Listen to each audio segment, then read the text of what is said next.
Okay, so this is part 3 of Burnham what?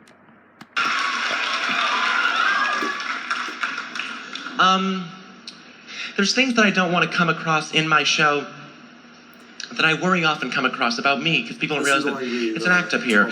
I don't want you to ever think that I think I'm better than people, or that I think I know better than people.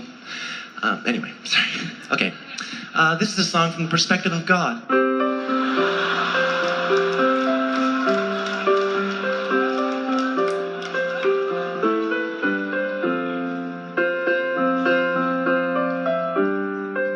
The books you think I wrote are way too thick. Who needs 1,000 metaphors to figure out you shouldn't be a dick? And I don't watch you when you sleep. Surprisingly, I don't use my omnipotence to be a fucking creep. You're not going to heaven. Why the fuck would you think I'd ever kick it with you? None of you are going to heaven. There's a trillion aliens cooler than you. You shouldn't abstain from rape just 'cause you think that I want you to. You shouldn't rape 'cause rape is a fucked up thing to do. Pretty obvious, just don't fucking rape people. Didn't think I had to write that one down for you. I don't think masturbation is obscene.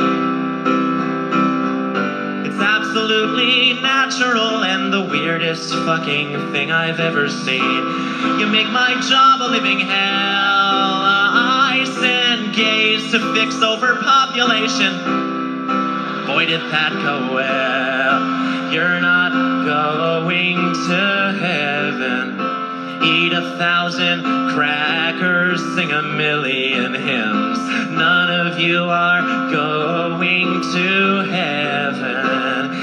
You're not my children. You're a bad game of Sim. You shouldn't abstain from pork just 'cause you think that I want you to. You can eat pork, 'cause why the fuck would I give a shit? I created the universe. Think I'm drawing the line at the fucking deli aisle?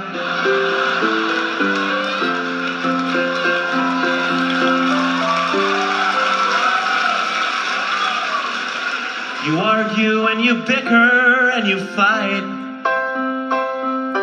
Atheists and Catholics, Jews and Hindus argue day and night over what they think is true. But no one entertains the thought that maybe God does not believe in you. You pray so badly for heaven, knowing any day might be the day that you die. But maybe life on earth could be heaven. Doesn't just the thought of it make it worth a try?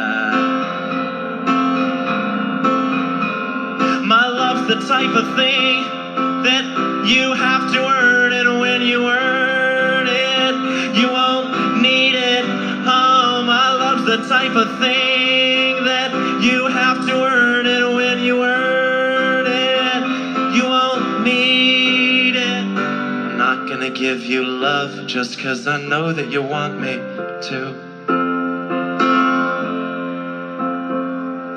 If you want love, then the love has gotta come from you.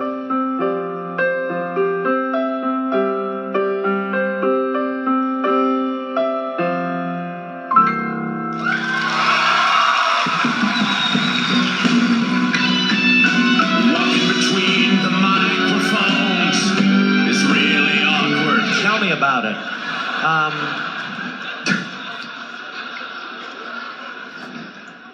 Women are stupid. Yeah, I fucking said it. They're the weaker, dumber sex. I can prove it to you. I like to practice safe sex. Why? 'Cause I'm a guy and I'm smarter. What do women say every time? Every time I put on a condom, what do they say? Why are you wearing a condom if I'm fucking you with a strap on? To be safe, bitch. Women, right? They're the dumb ones.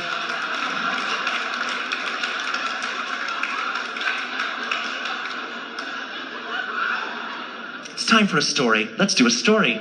It's time for a story, it's time for a story. A very special story, especially for you. It's time for a story, it's time for a story. Sit down and listen now, don't be a Jew. This story is called Andy. That's a glitch, you can be Jewish. This story is called Andy the Frog, featuring long and convoluted similes. And I'll warn you when one of those long convoluted similes rears its old head. So here we go. Once upon a time, there was a frog named Andy. Andy lived at the Patton Park Pond and had never hopped anywhere else in his entire frog life. He had 3 best friends. Millie, who never left her lily pad. Billy, who was always hopping mad. And Roger, who was arrested for possession of tadpole porn. So one day, Andy saw something hop across the grass on the other side of the pond. Millie, Billy, Roger looks at Andy. Across the pond stood the most beautiful frog Andy had ever seen. She's gorgeous, said Millie. She's beautiful, said Billy. Bit old for my taste, said Roger. Classic Roger. And then she was gone. I need to go find her, said Andy. I need to follow my little frog heart. So Andy followed the beautiful frog's footsteps into the forest. He then came across a turtle. You can't pass, said the turtle. Please, said Andy. No, said the turtle. And this is the first long, convoluted simile. Then there was a rustling in the bushes, and, like a man who had been shot in the chest with a rifle, the turtle was shot in the chest with a rifle.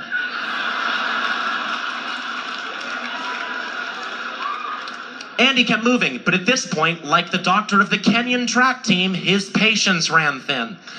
Andy kept moving. He then came across a giant crocodile, and the crocodile began to chant. I woke up this morning and I sat on a log. I opened up the menu. The menu said frog. Andy said, no, please let go of me. I can feel myself dying. You're ripping out my insides. I'm never going to find her, am I? There's no God, is there? Fuck! The end. So, that's the end of that story.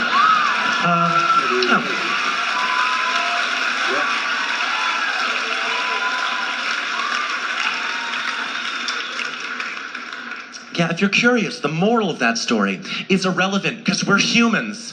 Why would it apply to us?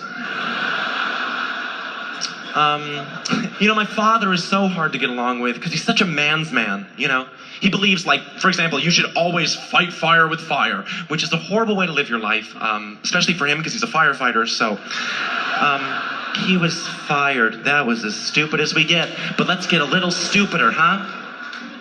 There's a creepy old man fishing in the park, and the only problem is he tied a candy bar to the end of his line. He's trying to catch a kid. You know, that stuff. Trying to get a little more mainstream.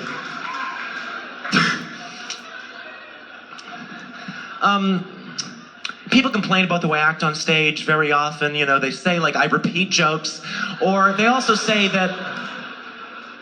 They don't get, again, that this is an act on stage. They think on stage I act too arrogant, too self-obsessed, solipsistic, self-contained, synonyms. And they want me to be a comic of the people, relate to the people with the overarching glue of comedy.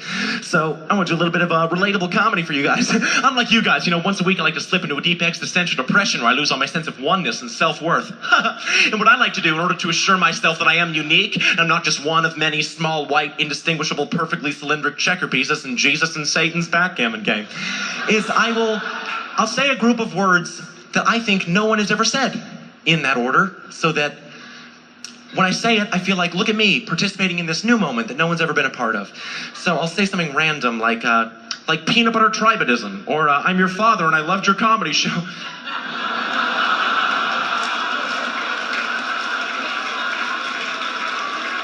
Or at first I was uncomfortable leaving him alone with my children, but then I saw his mustache. Phew. Or yo, check out this Amish website. Or I work at a toll booth and I don't want to kill myself. Or that's too real. Or yo, man, my life's about 3 things, man. 3 things. Getting money, getting pussy, and the Dewey Decimal System. Or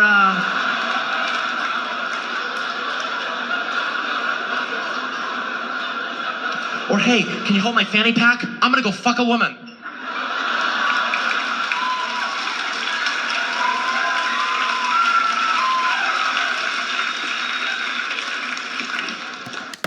So that's gonna be it for part 3, you guys. I'll see you. Wait, was that part 3? Alright, I'll see you guys in the next one.